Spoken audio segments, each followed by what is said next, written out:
a lot of corrosive toxicity enters the airspace whenever the issues of importance to the neoconservative war councils arise in public debate. In fact, the so-called toxic environment in social media is disturbingly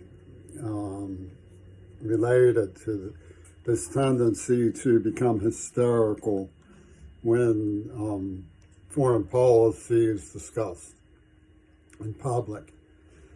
I don't know why. It doesn't happen in classrooms, doesn't happen in scholarly exchanges, doesn't happen at the dinner table very often. But since voting Republican is for obvious reasons completely out of the question, the purpose of today's Speak Out message is an advisory, should anybody care to refer to my counsel, to administration of the public schools and administrators of the public trust concerning just how bad is the Democratic Party. One of the things we know about progress in society at large is it's frequently measured by the ability of once marginalized racial stereotypes and sexual minorities to arrive at positions, for example, as stars on the TV show Friends, or as rich ornamental gangsters in the Godfather Society of Hollywood, and so on. What I want to discuss, however, is the impact on public schools and how the Democratic Party foments this. One of the things that is relatively easy to ascertain about the AIDS attack is if there really was a major investment in abstinence and fidelity as measures of the morality of somebody's idea of AIDS as just war. John Lennon made a big stink of being in the sexual revolution, being confused when he was younger and coming to fidelity with his marriage with Carl Cagri-Gooster, with Wiener. And this stink was to be celebrated in the very same pop culture that he made his dirty. And the generation was supposed to la-di-da for cleanup time and so forth. And this was conspicuously timed to the AIDS attack. Now, Mackenzie Shirella was one of the people who was confused and denied a fair trial because of how she was targeted by sinister, undercover, professional administrative drug pushers. And they did the same thing to me. They scripted in a note from the Zionists in Pittsburgh that nothing hurts more than seeing the girl you love go out with the person who you're most afraid of, who's battered you senseless and tortured you. And this was actually a planned reconnaissance by the Axis Avengers. Michael Tive, they used a nerve agent on me so that it hurt all the more, so that my desperate reasoning to justify being part of the homeboy system in Pittsburgh, where the poor just, matriculated from looking for the appropriate partner for them for a few years. Nobody really settled down that often. Sometimes they did raise families.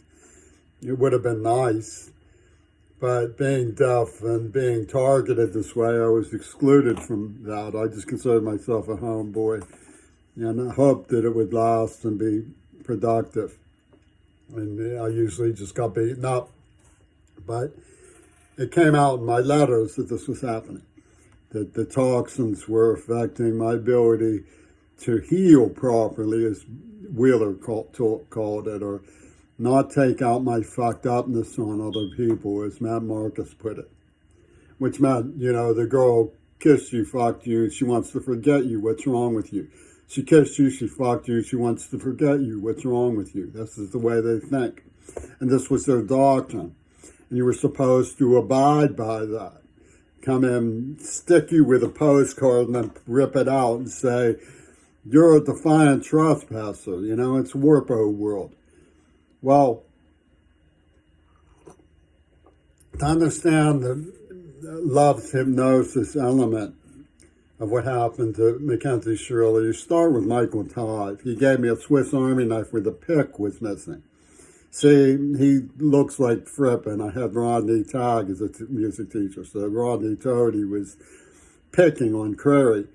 And they matched me up with Dee Dee, who had already lost her virginity to Nikki DeBarno, who's still case working this stuff with Nikki Haley. So Haley's comic, get a bing! So the absence of virginity is Pope Carl put it, the initial encounter of the X motive is tainted by the shadow of the adversary, a Gilgamesh theorem.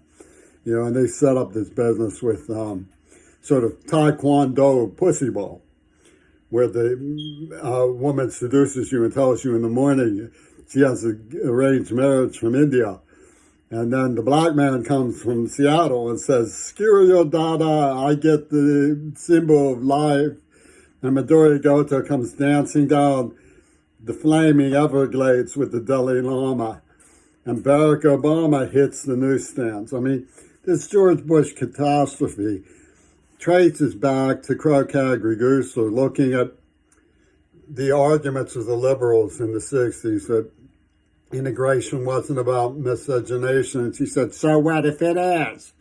So they have this contract between black symbols and white symbols, a eugenic art. They make racism an issue of distribution cards. Well, the truth is that there's a whole royal class of enormous billionaires who are black around the world. There really are. And to get around that, they pick on somebody who's deaf and white and a homeboy and confused and has been battered and tortured by the Ku Klux Klan and say, let's watch the tea kettle go off with love hypnosis, white phosphorus, window pane, when the kid is crying child that beat his brains in, right? And Martin Sheen comes and says, why not? They come and read to me, the hustler people from John Wayne headquarters, why not swap when I'm 14 years old, right? Why not has the double entendre of YMCA not. That's where my grandparents met, right?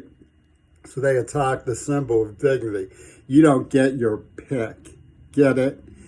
And this is the sort of thing that's going on because of the FBI.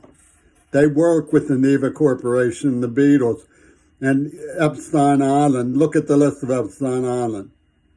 Look at the people like Celine Dion, who picked her nose at me about a girl who was a virgin, who after dating me for 2 years, as though that doesn't reflect honorably on me.